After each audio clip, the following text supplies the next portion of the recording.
Ladies and gentlemen, welcome to the 20th episode of Our Year and final one for this year. Proudly brought to you by our friends at Spates, TAB, the One New Zealand Warriors and Scopic, who we probably shouldn't be shouting out tonight, Jello, because the sound system is down. Shout out to Rocky. He's our new sponsor with his speakers. He's our new sponsor. Shout out to Ethan as well. He's on death's door. You wouldn't know it, but he's, Michael Jordan had the flu game. This is his flu game. This is his flu game. This is his flu game. Round of applause for the boy.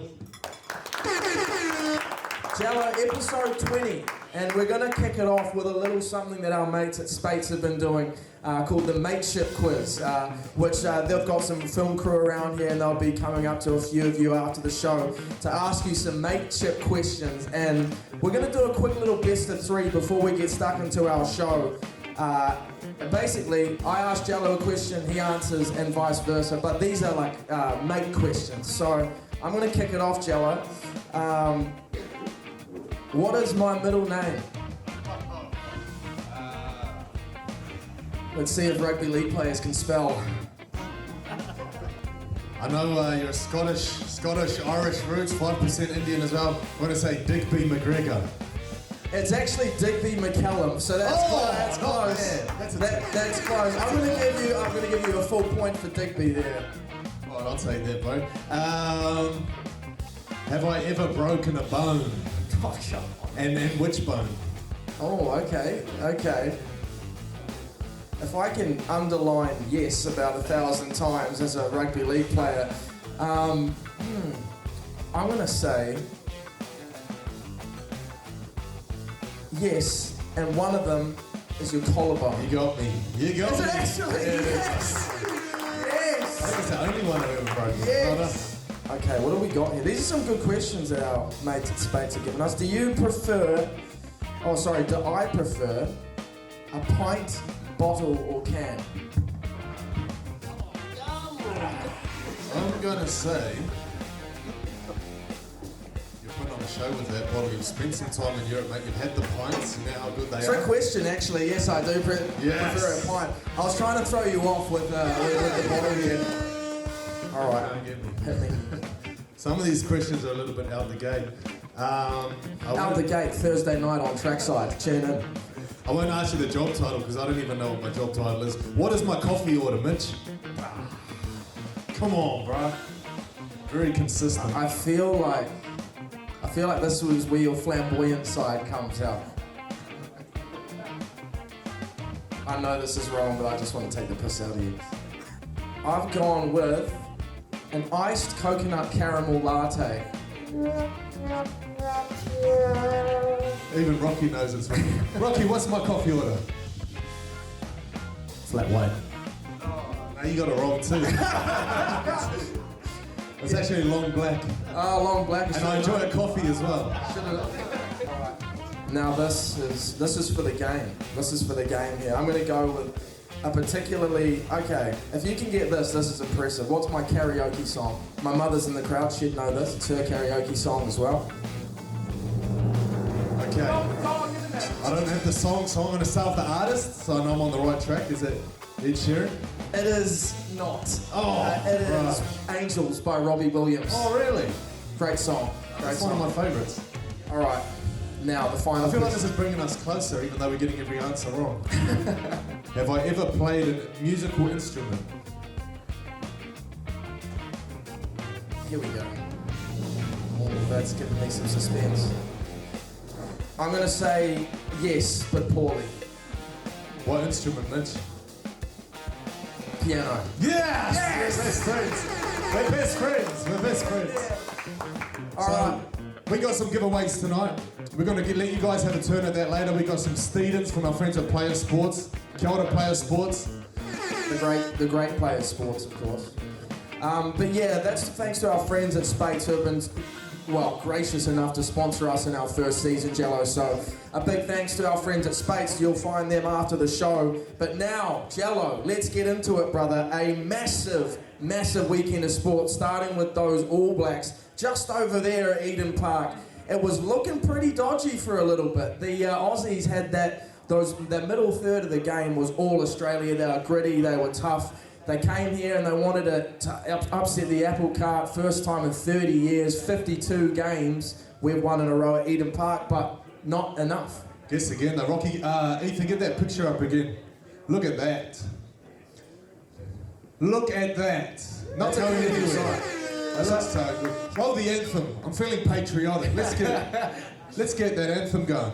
So my flatmate was on the Bears with the All Blacks after the... Okay, there you go. Ronnie Clark as well. Were you expecting this? I don't think anyone was expecting this. His son wasn't expecting this. You reckon Caleb Clark thought, what the fuck is it like that? Would you be nervous if your dad came out to sing the anthem? I'd be very nervous if my dad came out to sing the album because he can't sing for shit. Really? He can't sing for shit. Where do you get your musical gifts from? Not from my dad. Not from my dad, put it that way. I'd be nervous if my dad came out because I'll be thinking... Is he going to give me the whack? He's 20 beers deep. I know this already. He's 20 beers deep. He's coming out to sing the anthem. This could go wrong. Yeah, that is a pretty cool moment though. I mean, thank God he can sing. Put it that way. Otherwise it would have been a bit dodgy. But imagine that you go out to a sold out Eden Park and your dad's singing the anthem. Pretty special. That's very special. A little bit what the fuck. Cut that for a second, mate. A little bit more what the fuck too. New Zealand under 18s. Bro. I don't know if anybody saw this. The New Zealand All Black under 18s were beaten by Australia 81 points to 48. It was good while it lasted, Jello. It was good while it lasted. Is it a typo? 81 points. 81 points. I watched the last 20 minutes on YouTube and I couldn't believe my eyes. It was horrendous. And they actually went on a bit of a run. They scored about 20 points in a row, the junior All Blacks. Oh, to catch up. To catch up. Could have been worse. It was about 60 to 15, I believe, at one stage. So it was, I mean, look, we've had a good run.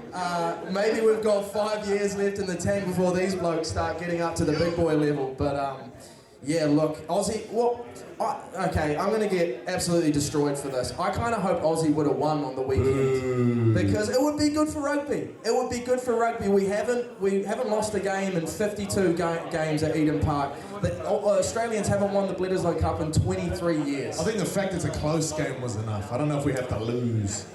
I think we might lose this weekend. Okay, great as the last show. Don't have to get punched in the face after this show. You know when New Zealand keeps winning though? The netball, Silver Ferns. Yes. Round of applause for the Silver Ferns. Keeping it close. This is without their coach as well. Yeah, so I didn't see what happened there, but I did see Grace Nweke come out after the games in solidarity with Dame Noel. Well, it was actually she heard our year had their last show. And she gave us a little speech after the game. This is from Grace Nweke to our year. Jello, Mitch. If you're listening, we love you and we miss you and we want you back here. You've done so much for this group and the work you've done this whole year, but you deserve to be here and we want you back. Especially Jello. Thank you to everyone for supporting us regardless. Thank you. Well, as the taller, more athletic, more handsome half of this duo, I mean, I couldn't agree with Grace more. So lovely of her to take that big moment to thank us, especially the more athletic side of this duo. So I'm grateful for you, Grace. Thank you. All right, show of hands. Has anybody seen the Dallas Cheerleaders show on Netflix? 1, 2. Okay, a few people. I'm gonna update you. Okay, this is a show. It's a reality show where they get all these cheerleaders that are trying to crack it for the Dallas Cowboys cheerleaders team. It's the most prestigious, most hardest one to crack. And for the first time ever, we have a Kiwi in there. Yes, get in. We have a Kiwi. Get in. Wowee, Faith Ward. So already Australia's tried to claim her. As soon as she made it, they said, oh yeah, Perth-based Australian cheerleader. Off. She's from Wellington. She's a true blue Wellingtonian. If you don't know the Dallas Cowboys cheerleaders... It's the Pavlova all over again. It is. It is. It's Russell Crowe all over everything. They steal everything from us. Keith Urban, the whole lot. Where do you start? This is the, if you haven't seen them, the Dallas Cowboys. Zach Prescott, there you go. This is the cheerleaders though. This is what they get up to. It's quite amazing. So this is the last part of their trademark dance, which is to the AC/DC Thunder. I feel like we could do that. We're going to try later. It's part of Space promo. Everyone's got to link arms and do the splits like that. gonna draw the line at the splits. That's death-defying, and the splits, if you can't do the splits, you're not allowed in. Roll the next video. This is a segment from the Netflix show. Look at this. 1, 2, 3, 4, jump. Whoop. Yeah! First chase went up the floor. Y'all feel comfortable to do it with the line? 1, 2, 3, 4, 5, 6. Boom. Let's get it. So that'll be me. Ooh. Gina, that's The smile at the end. Next to you, you gotta be really careful. That can injure someone. It can blow out a knee. There cannot be any mistakes.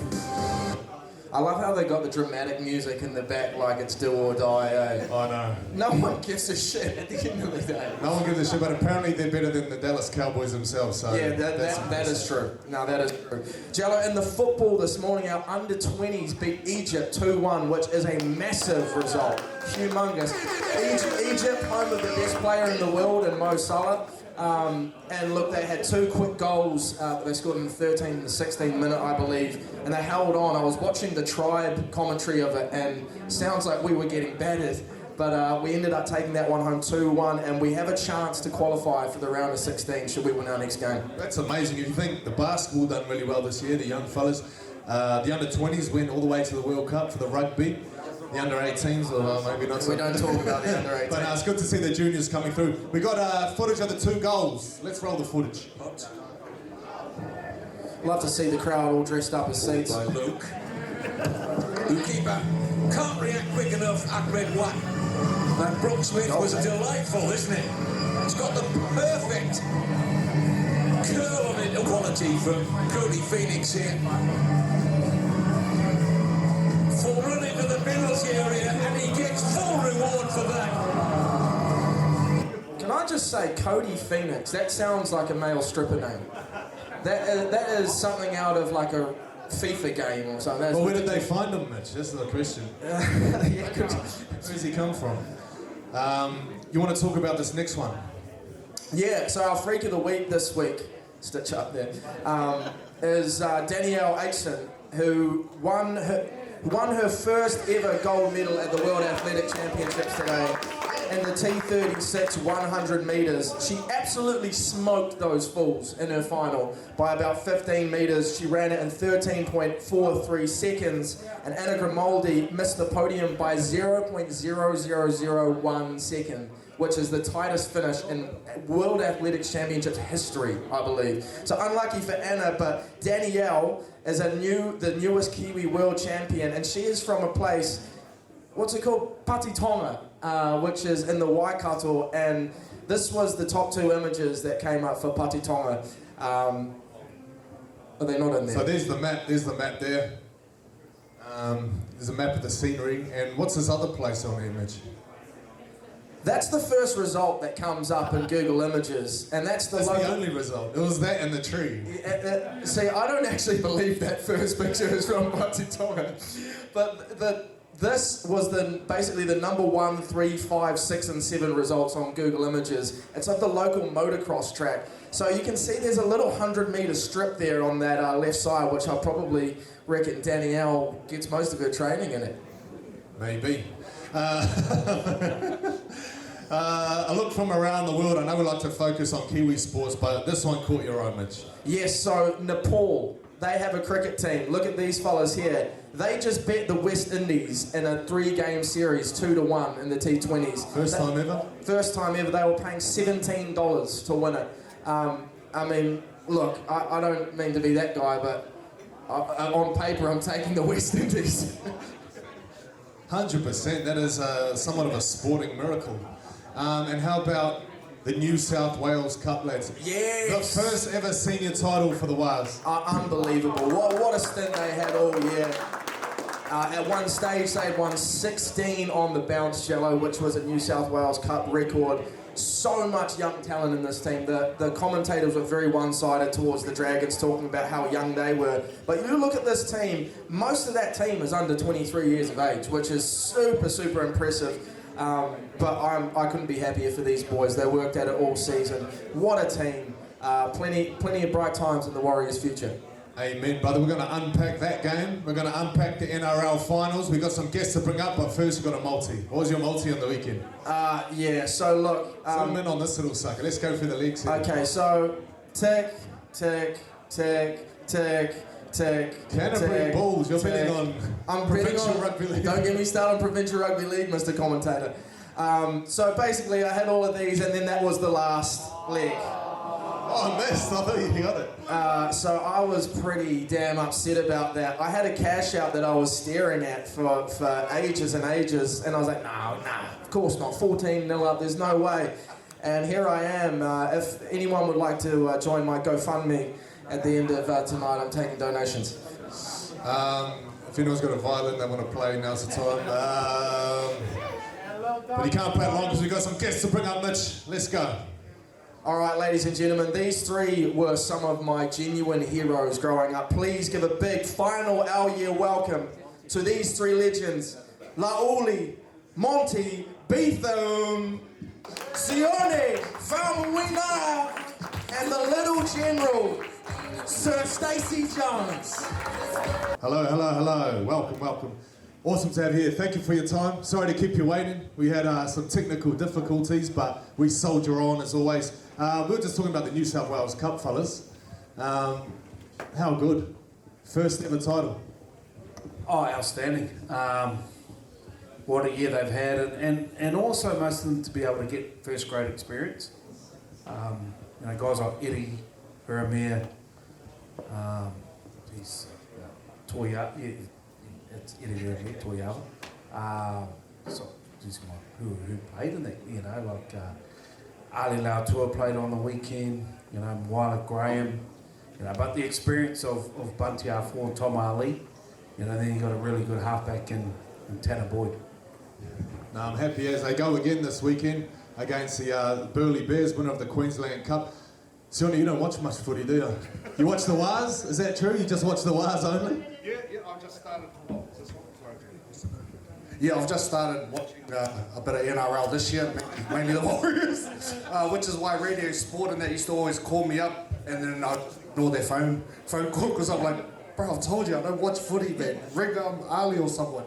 But yeah, this year's the first time I've probably watched the most NRL ever. Monty, you watch a lot of NRL, mate. This season is, like, how do you summarise this season? Is it the two teams in the final that should be in the final? Because sometimes the big game falls in the semis, sometimes. Are these the two teams that deserve to be there? I think last week's game was worthy of a final, but in saying that, even the Canberra Broncos game, that game was outstanding. 94 minutes of theatre, 94 minutes of entertainment for sure. But I just thought that, having been there in 2003 and seen what it's like to play 3 games in a row, now I understand why you can't go 4 games in a row to win a grand final. You may get there, but I think what you've got in the end is not quite right. So I think we saw the drop off in the weekend with Penrith Panthers. All of a sudden, they got tired, they got heavy legs, and as a result, those Broncos came home strong, man. Yeah, Monster, do you think basically the Panthers being in such a low position the whole time and having to be in that finals mode basically for the whole second half of the season was a reason why they didn't have enough gas last week? Yeah, look, after round 12, they were dead last in the competition. What they did was outstanding, come on a 9-run sequence, which was huge, but I knew that when they had to travel here first and foremost, and that was a quality game against the Warriors. They were very lucky to get the result, and they earned that result as well. That in itself was hard, and then they back it up the following week and then go again. It just makes it so difficult. Yes, they've got some guys that have been there, done it before, but there wasn't quite enough in there to have that extra bit of energy in their legs, man. I don't know what it is about this season, but I've seen more down-to-the-wire finishes than ever before. Like, is it, as a coach, Stace, is it something you expect? Like, you expect games to be close in the last 5 minutes? Because it seems like every second game is coming down to a drop goal almost. Yeah, early in the year it was like that. Like, it was some really tough grinding games, like a 1-point win. I think it was against the Dragons. It was really hard grind there at Wollongong. The Newcastle game, that was a bit. That was later on. Lecker scored that try. Pretty sure there was some really close ones earlier on too. The Broncos beating the Broncos at home in Golden Point when Luke Metcalf kicked that penalty goal. Thank you, Reece, from kicking it out on the floor from the kickoff. There were some really tough games, and it sapped a lot of energy from the group at that time throughout that whole year, and then the back end of the year, the Warriors, we didn't turn those close losses into wins. It was the other way around. Well, Stacey, you're no stranger to some clutch moments, mate. In fact, we've got one right here, 2009. I want you to sit back and enjoy one of the great comeback moments. And looking for regather, does that. He's got support with him. McKinnon's there. He turns Melee around. The little bloke's away. Brent Tate comes along. He takes the prize. And the Warriors, they may have been struggling for a little while now. They were looking for a spark of inspiration. Well, that man carrying the football and about to deliver the pass has just provided it. The Manly fullback Robertson, when Stacey Jones came through and he had McKinnon in support, I'm sure... Stacey Jones comes into the play again. He puts a death little kick over. Zavalay goes up. They all go up. Rapani, I think it's gone. Rapani is... My last tackle here. Turned it into a lottery. Donovan not worrying about catching the football. Ruled to have batted that back. And Jerome Rapani scores the try with Devon Kemp. With the opportunity to break the tie, and there'll be less than 30 seconds left on the clock when he kicks the ball. Well, he's got a soccer background. He's not a noted kicker, but he kicked 5 from 5 last week, and he strikes them pretty nicely, Ray. In fact, he hadn't kicked at the NRL level before last weekend. Devon Kemp, 22 out, 5 in, he's nailed it! It is straight between the posts! New Zealand Warriors, 26, Manly, 24. Round of applause for that. Well, that actually brings us to our first award for the evening. This is our last show. We've got some awards, plenty of highlights. So to present the Stacey Jones Clutch Moment of the Year Award, let's look at our nominees. First up, Lima Sopoanga's match winner for Waikato. How about this, Lima Sopoanga? Good tackle made by Tito Harris, but they're inside the Auckland half. Minute and a half to play. 6-point game. They need a converted try to win it. Sopoanga breaking and through. Gets the ball away. Oh, this is stunning from Waikato. This could be the winner. No, but Lima Sopoanga scores it. The key is in how close it is to the post, because the conversion will win it. All right, next one we got the that try. Leka Halasima try. Tannerboyd wants it now. Yep. From 25 outs, it's slicing away. He's missed it. He had too much time. His 2-point range. Did not get hold of it. Duck for cover. Grant chance to put the Warriors in front. It's hooking. It's waved away. Can you get this one away? Charge down. It ricochets. Space here. Look at him go. Halasima. It's on. Footwork. Try saver. He's over with momentum. Oh, Leka Halasima for the Warriors. Can you believe what you have just seen? That was all. Were you at the ground for that stage? Were you up in the coach's box or down on the sideline by then? I was in the coach's box. It was crazy. It was like, holy bloody hell, did this happen? All right, next one is Christian Gray's goal against Boca Juniors.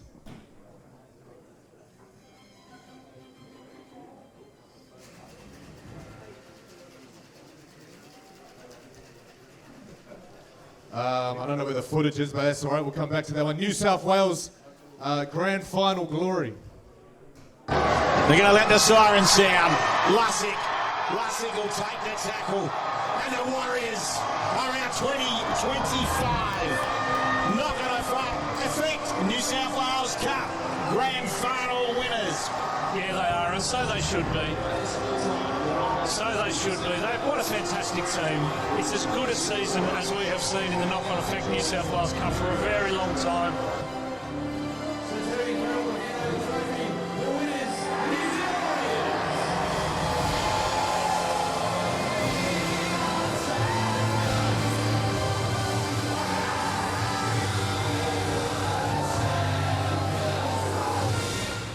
Right, and finally, the Christian Gray's goal against Boca Juniors, Auckland City FC at the FIFA World Cup. Once upon a time, scored direct from a corner in his career.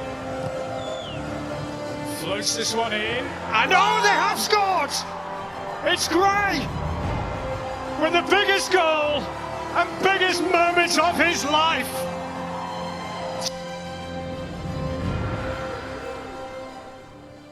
All right, now to present the award for Stacey Jones, clutch moment of our year.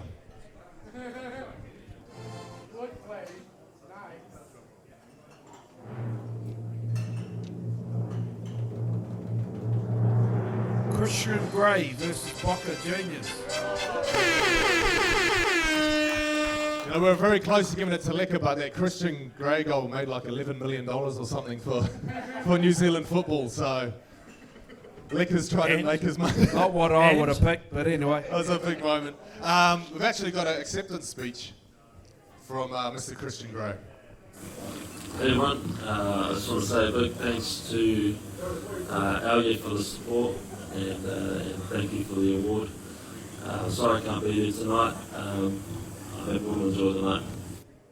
Just hearing some inside information there that Leka actually got the award, but he didn't reply. So he had no chance to come back and give a speech. So fair enough, Leka, that's what you get. Oh, he's too much of a big shot now, Monty. He's a big shot, mate. He does That's sweet Leka. He's had the Dally M's, he's in his fancy suit, he hasn't got the time tattoo for shop, us, mate. Oh, good times, good times. Stacey, that clutch moment, was that your first game back after a little break? Go back to the original highlight. Yeah, but you know what I was looking at, man? It was like I was wearing pants, eh? Those shorts were bloody too long. Or the legs too short? Shut up. See, I was going to ask you a question. Like, these guys, primarily, I know you've spent some time in the UK, both of you, but primarily one club players for most of the time. Your journey was a lot different. What did it look like for you coming through those junior grades? Yeah, well, I didn't actually play league till I was 18, and so I was living in Wellington, moved up to Auckland. My mate was playing league for Glenora, told me to come have a train with him.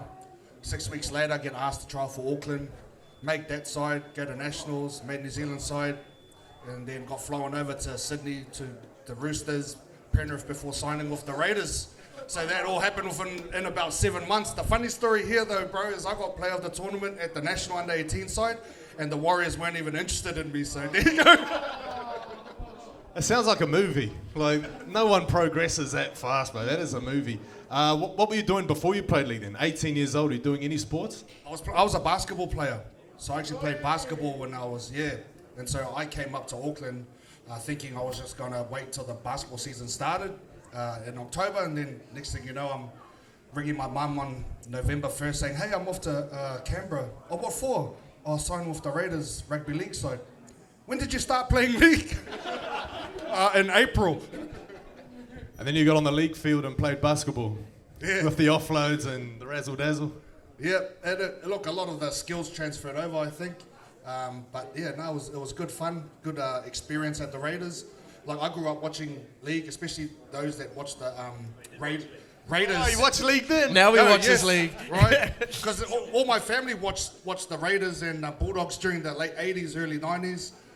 The Green Machine back then, and there I was lining up for pre-season training alongside Laurie Daly, Brett Mullins, and Mel was our coach. Well, you're certainly a rising star, which brings us to our next award, the Rising Star, our year 2025. Mitch, you want to talk us through some of these nominees, mate? I will. All right, so we have in the Rising Star for our year 25, we have the daughter of Ali Lauitiiti, Ivana Lauitiiti. Ivana Lauitiiti, there's a kick from Curtin. Whitfield. Oh, what? Lauitiiti! Get down in here. What a shot. Just like her old man. Just like her old man. We also have Titus Proctor, the rising star in the MMA scene, the kickboxing scene.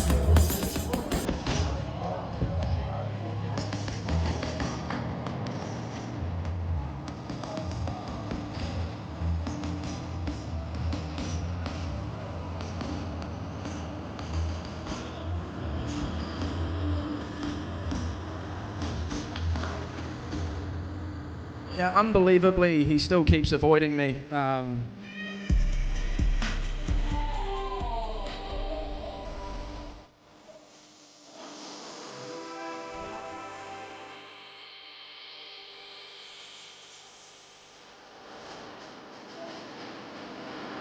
Yeah, Angelo, we were lucky enough to have Titus on the show a few months back, and he just has that aura about him, mate. He's a scary, scary dude. But I'm not going to make jokes about fighting him. That's just ridiculous. We also have Braxton Sorensen McGee, the young 18-year-old for the Blues and the Black Ferns.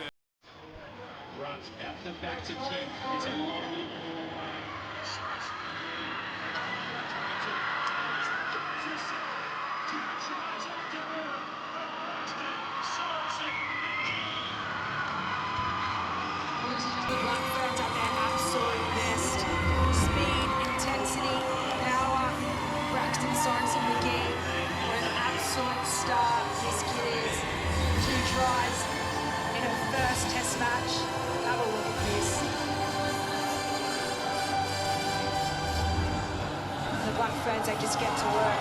The ball from Hannock. 18 years of age, the World Junior Women's Rugby Player of the Year, Braxton Sorensen began. Last but not least, we have Sam Ruth, the 15-year-old who is making waves in the athletics scene. There's no video of that, unless anyone wants to watch a 3,000-metre race. I think we're good. All right. Now, Sione, if you don't mind telling us who is our winner for the Our Year Rising Star of 2025. Titus Proctor. Yes! Oh, yeah. Nobody wants that smoke. Monty said he wants that smoke. Well, Titus, you know where to find us, considering you're an old guest. Do not fight me, please. I value my life. A few words from Titus. What's up, guys? Shout out and a thank you to the Our Year Show for the 2025 Rising Star Award. Much appreciated, bro. Sorry I couldn't make it tonight. Have a good one. There he is. What a guy, man. Watch this space. A lot of people saying that guy's the next Israel Adesanya, so I believe it. He's a scary, scary dude. But yeah, let's move on. And Monty, obviously you played a couple tests for the Kiwis. Stace, you're coaching the Kiwis. We have a big Pacific Championships coming up. Is there anyone who's caught you fellas' eye this year who might not have been in the conversation last year?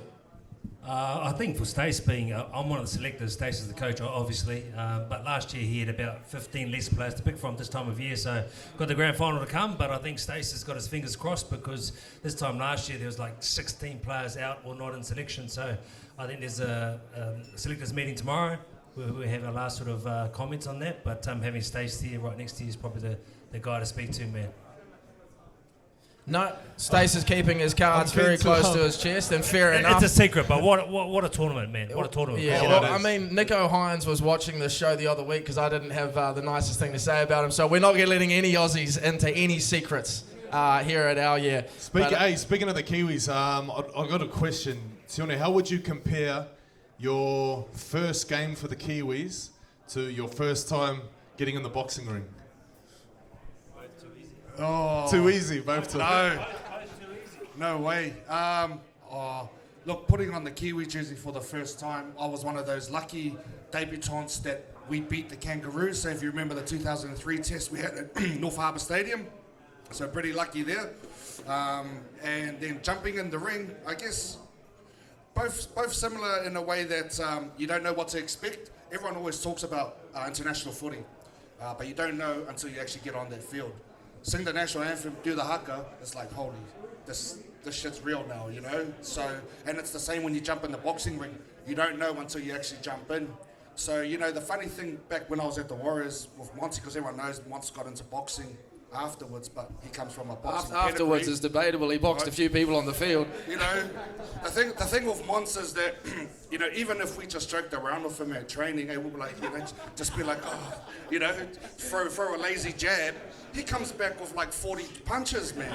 It's like he's waiting for one of the boys, eh? So, but look, my last fight, Monty was instrumental in getting me over the line to get that done. We've got some highlights of your fight from against DJ Forbes, and it's the last round. Is it the last round or the last minute of the last round? But this is Empty the Tank. Enjoy. Round on, last 2 minutes. Who you got? Sione Faumuina comes out strong, throws a big left, responds, does DJ Forbes. How much gas do you have in the tank? Yeah, he's got to be careful when he's... Oh, there's a nice shot from Sione Faumuina when he's leading with that uppercut because it exposes his chin. His chin is very high. And when he bridges the gap, then you see the counter-punching. Good work there from Sione Faumuina. A little bit unorthodox once again, hand behind the neck. A little bit of rough housing there, Stephen. The big levers like pistons, but he's got to keep going. Still got 1:25 to count. It's a long way home. Connects again with DJ Forbes. Beautiful work from Sione. Should drop it short with the left hook, finishing off in there. Big round 3 for Sione Faumuina. DJ Forbes going backwards. He's got to keep going forward. He keeps throwing Faumuina. Got him again. Now he's got him in the corner. Uppercut. Double uppercut. Oh, it's a beautiful right hand. It's a barrage from Sione Faumuina. The right hand. He was taunting him, saying, come on. 6, 7. Found a home each time as he marched forward. Box. 49 seconds and counting. Gives him a little nod. Says, okay, let's go, brother. Away we go again. He's saying, come on, DJ, come on. Let's go, Sione. Rugby League needs to even this one up. They're 1-0 down. Gas the tank, last 30 seconds. Faumuina connects again. DJ Forbes comes back, arms looking heavy, looking tired. Faumuina connects again. Both men are exhausted, throwing handbags at the moment. The crowd's bringing them on. 12 seconds left, Stephen. Here we go, 5 10. Oh! Faumuina comes back, launches himself off the ropes. Almost threw himself onto the canvas. What a finish, turns his back. I think he's done, we're done.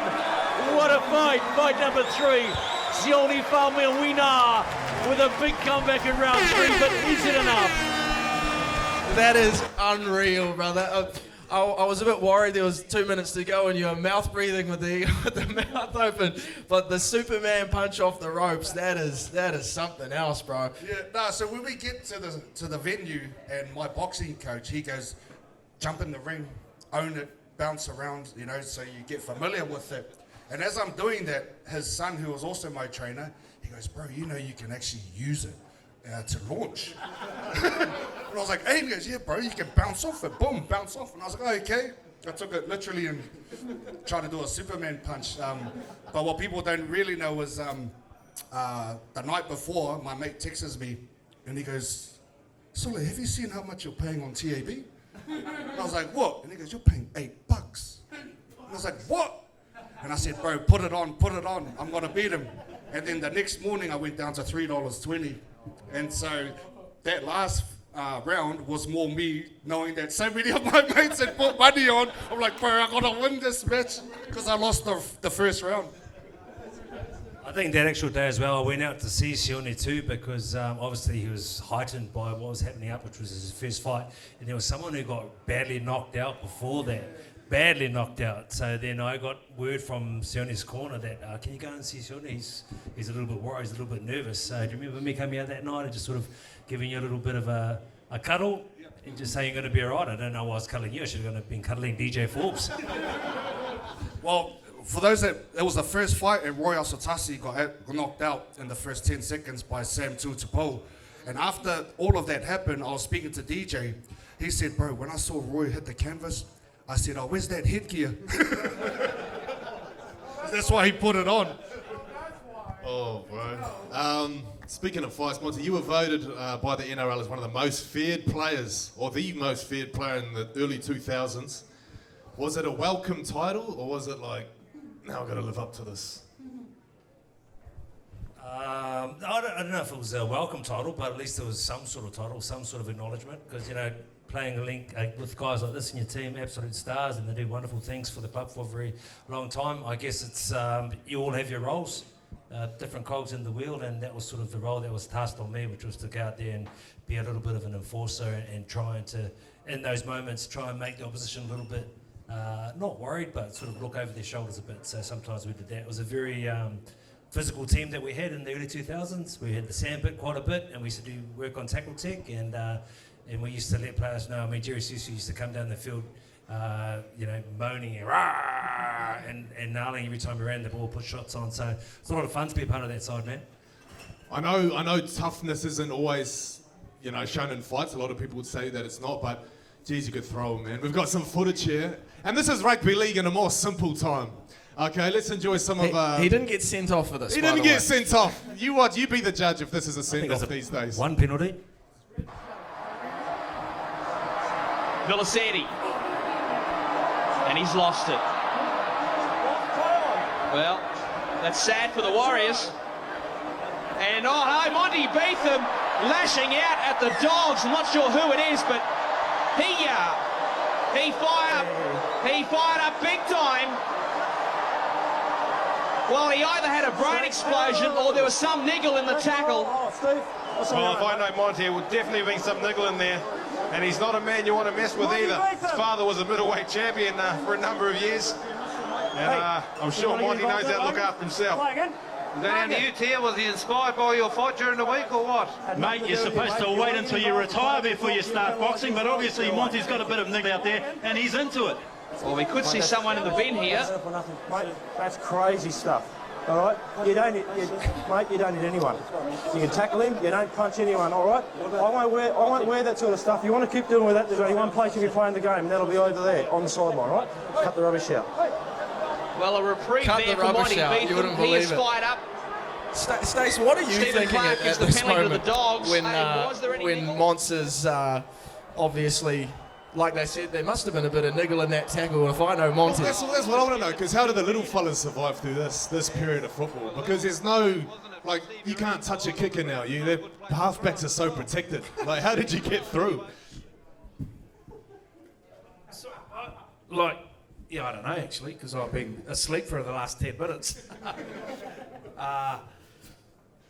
Look, Monty wears his heart on his sleeve, and he's there to protect his players, and our game nowadays there's a lot of protection around players, but look, he just stood up for what was right, and, the bloke that he had a dig at, he picked on us smaller blokes, so Monty was just sticking up at that time. Well, that brings up our next award, and it is the Monty Betham Fight of the Year, Fight of Our Year 2025. Let's go through some of the nominees. Titus Proctor versus Alex Richings we've already seen. We're going to have a look at Carlos Olberg knocking out Dominic Rees. This was very Rees-ending.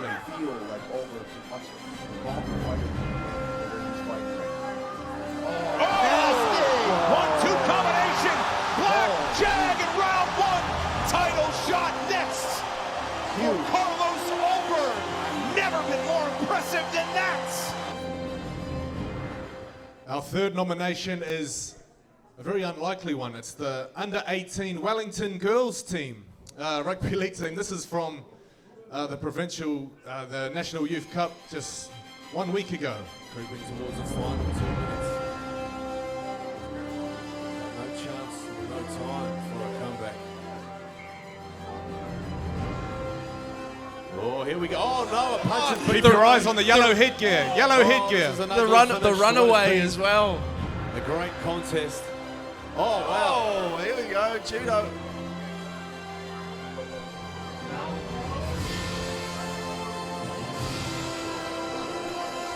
There you go. The girls get after it. There's nothing quite like throwing the first punch and immediately running away. Props to number 9 there. The girls certainly get after it. And finally, Dan Hooker done something we've never seen before. He took some pro fighters that weren't currently registered and put them up against guys that weren't pro fighters, and this was the result. Oh boy, hello, in the backyard, next to the trampoline. This is New Zealand. This is Kiwiana.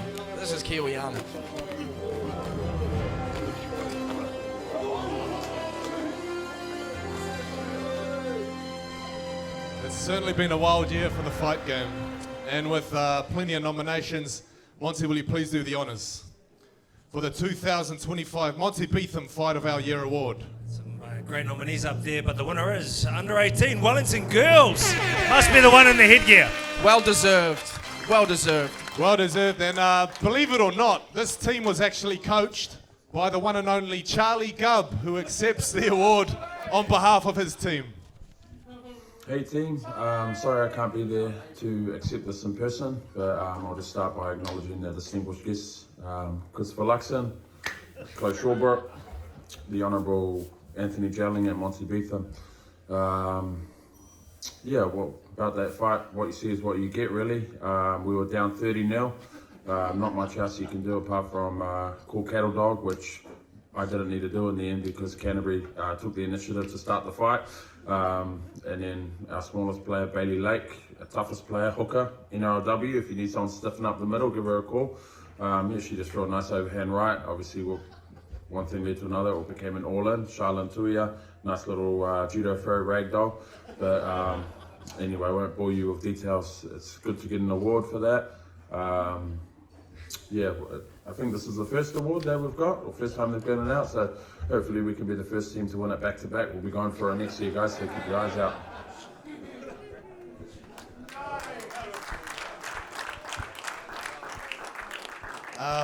Just getting back to some of the coaching conversations, Stace, comparing your role now to the Kiwis to, and even your, the space that you work in now with the Waz compared to where it was just a few years ago. I think it was Nathan Brown had just left. You become the interim coach.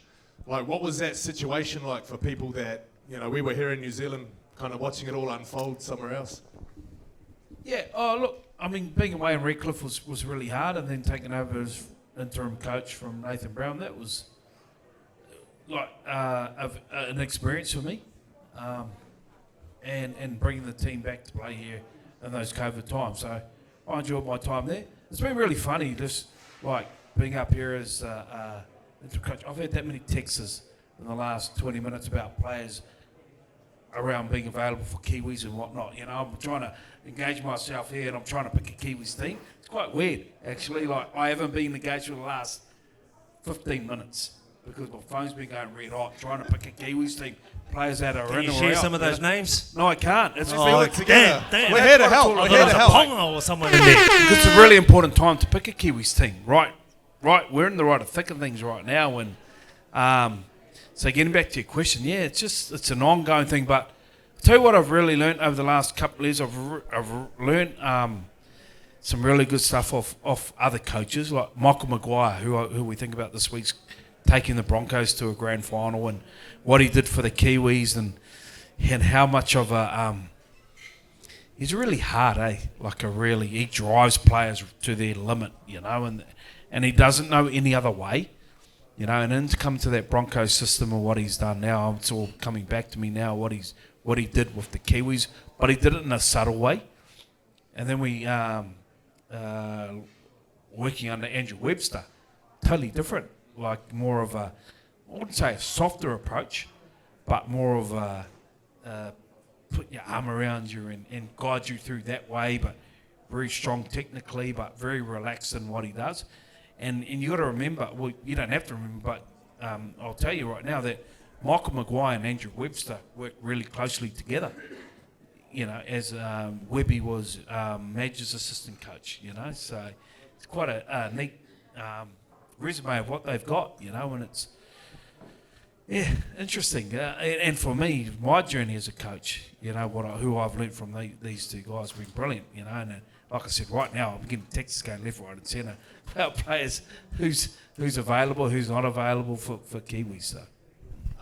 Just on that, Joel, I mean, the club and the young kids that are signed up, like the Leka Halasimas, the Jacob Labans, and that, they're very, very lucky because the coaches that we've got on board now, like Stacey, we've got 4 assistant coaches, and then we've got Webby, we've got everyone else. They're actually learning at a very young age, even the pathway teams coming through, 17s, 19s, 21s. The quality of coaching that they're getting, the same sort of systems, the support, the wraparound services from well-being to mental toughness to just trying to be the best version of yourself is like never before. Back in our day when we were, full-time as a 19-year-old, you would just hold the tackle bags and you wouldn't learn shit. Yeah, and on top of what Monty's saying, like our New South Wales coach, Cup coach, David Tangata-Toa, the job he's done to be able to develop these players, what he's done, and the pathways he's come through. He came through the Penrith system, Cowboy system, Bulldog system. Now he's at the Warriors, and now he's like, man, he's flying, David. C, did you have a favourite coach? Or were you a coachable kind of player? I like to think I was a coachable player. A favourite coach, it's hard for me to pinpoint one because they all had some good stuff. Like, I credit Ando for, I guess, bringing out the best in me footy-wise. Mal was a great, what's the best way to put Mal? Mal was a great mate as a coach, different style, and then when I was at the Cowboys, Graham Murray, the late Graham Murray, he was a teacher, had a teaching background. So, man, just seeing the different styles of coaching across, Ando was a teacher as well. And then I had Ivan. So I've always believed there's two styles of coaches, those that are technical that come mainly from a teaching background, and then those that were former players that come from a playing background. And so I think for me, I got along with all of them. Got a question, Mitch. I see you wearing the League Legends 13 shirt there, Sione. I wanted you to tell us a little bit about this. There we go. I want you to tell us about this concept and how it's flourished over the last few years, and some of the names and old boys that you get together to play some footy after they're done. Yeah, so I started the concept last year, and what it was born out of is obviously once we retire from footy and that a lot of the boys go their separate directions and we hardly ever see each other again. Being here in New Zealand, I spent 13 years in Oz before I moved back, and in Australia they have this running all over the place, charity games, and they get former league players to come together and play in a game. But when I moved home, nothing had ever been done that way. So I had started it last year, and honestly it was the best time, being able to bring the boys together from different eras, reconnect again. And so Jello was part of it, and so we're doing it again this year. Having to put up with him. He was a part of it last year, and look, for us, what I'm trying to build is just to create more events that we can just get together. As former Warriors players, we have our Warriors Old Boys Day, and that's pretty much it. We don't have anything else on the calendar that we can get together, so this is hopefully will start something moving into the future. So yeah. No, awesome, man. I really appreciate your guys' time today. It's been a really good chat. We don't always have good chats on the show. We've kind of been learning along the way. In fact, we've had some quite idiotic moments. And we're going to bring up the next award, which is the Mitch James Idiot of the Year Award. Fuck. Okay, here we go.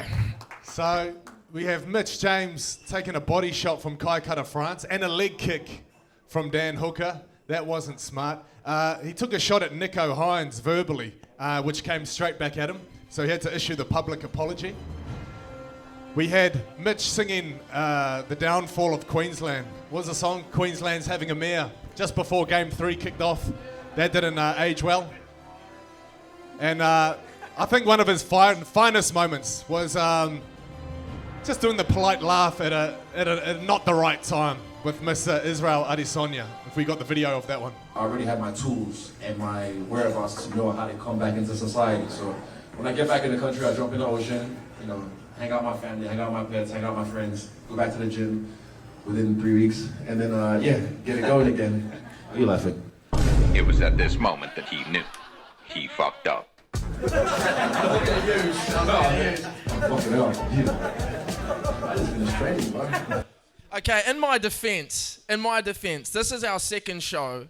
We have the two-time middleweight UFC champion of the world, Israel Adesanya, lot of energy. We got Dan Hooker up there, lot of energy. Eugene Behrman, lot of energy. Kai Cutter France, I'm fucking bricking it, all right? I don't know what to say, when to laugh. We were new at this at the time, and look, I laughed at the wrong time at the two-time champ. So Izzy, if you see this, I've got nothing but respect for you, brother. Please don't chop my head off. That's not what he said backstage. No. No, hey. Hey, there's I learned from Nico Hines, brother. We ain't doing that again. There is someone that would just fill their heart with so much love for them to present this award. The man behind everything, Mr. Shane Don. If you could please come and present the award. for the Mitch James Idiot of the Year.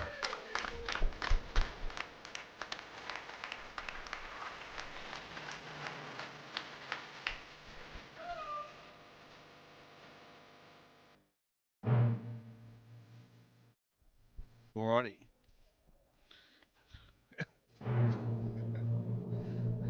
And there's only one winner. And it's Mitch versus... Well done, mate. Well done. Versus Dan Hooker. Yeah, look, the winner actually had a speech that he sent in.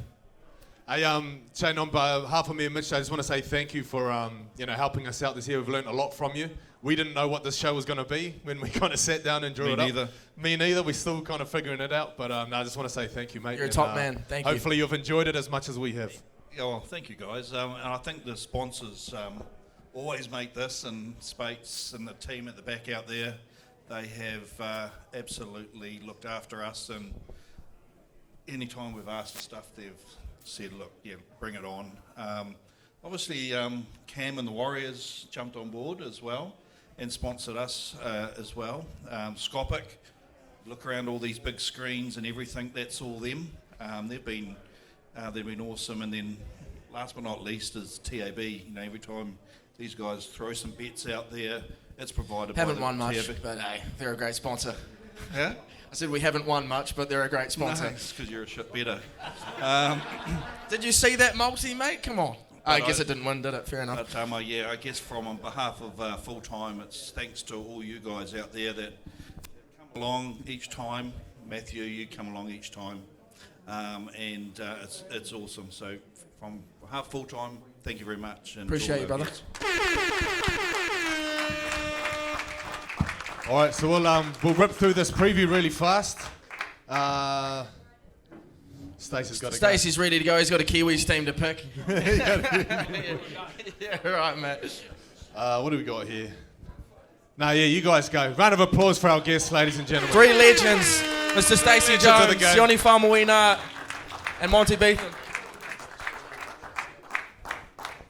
Nico Hines, I can't give you the Kiwis team. I tried, but Stace was holding his cards quite close to his chest there. We still have one award to give, and there is a special person that I would like to present the award, and that is a man that has shown us undying support all year. He has. Unless the guest said he wants to come, don't come, and then sometimes he's a bit flaky on us. But Matthew, come up on stage. Maybe we want you to present this award for us.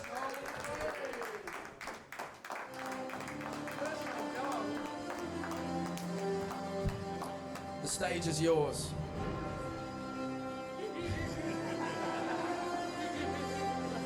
Have a seat. Mate, we've really appreciated your support. This is what it's all about. People are starting a business, a podcast, a rugby team, a cricket team. You need people to show up and support one another. And this guy, you've done exactly that, mate. We couldn't be, any more proud of our show when we see you sitting there. So thank you very much, man. Have you enjoyed the show, Matthew? Always, man, always. Did you fill up your autograph book this season?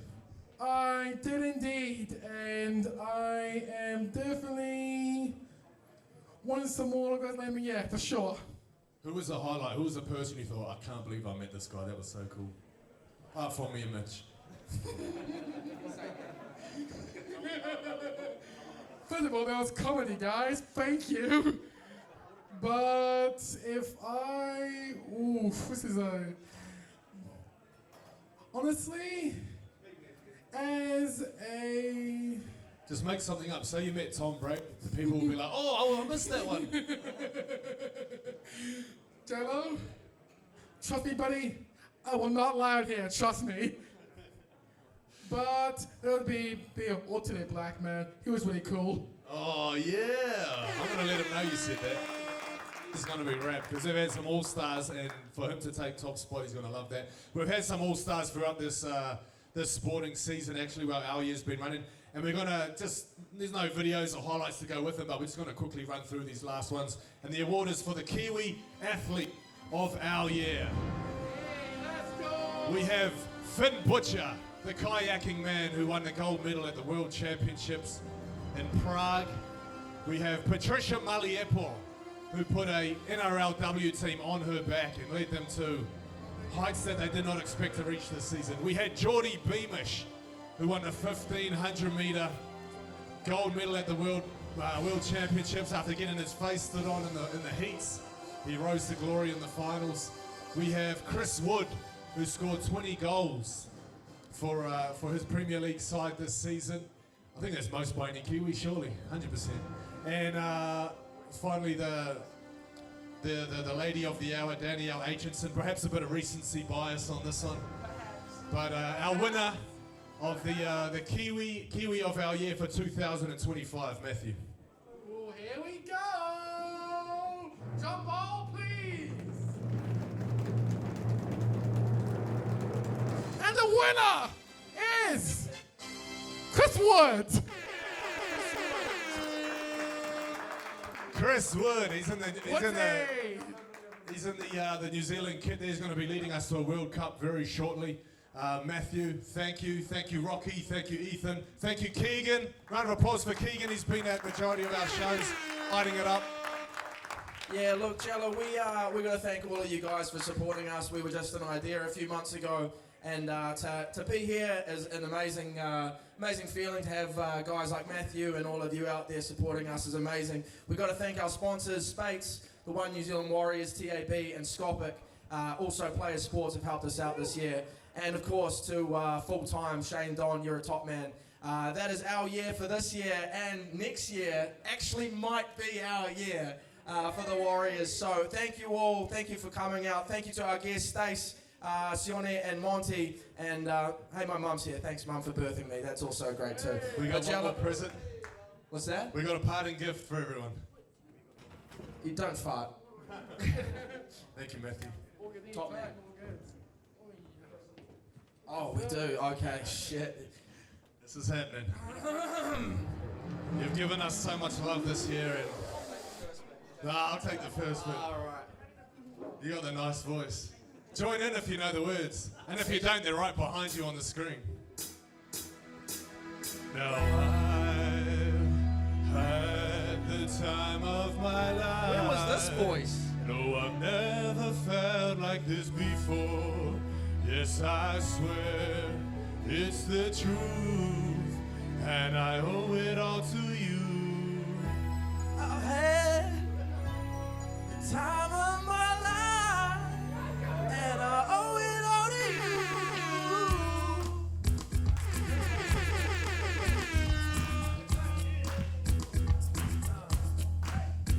I've been waiting for so long, now I've finally found someone to stand by me. Work on. Okay, this is my bit. With the writing on the wall, as we felt this magical fantasy. Now with passion in our eyes, there's no way that we could disguise it secretly. Purple is both. So we take each other's hands, cause we seem to understand the urgency. Just remember, you're the one thing I can't get enough of. So I'll tell you something. This could be love, because everybody, I've had the time of my life. No, I never felt like it before. And I swear it's the truth, and I owe it all to you. Okay, cut it. Thank you, everybody. Thank you to Jello. Thank you to you all. We've had a great time this year. We'll see you next year. Go the fucking Warriors!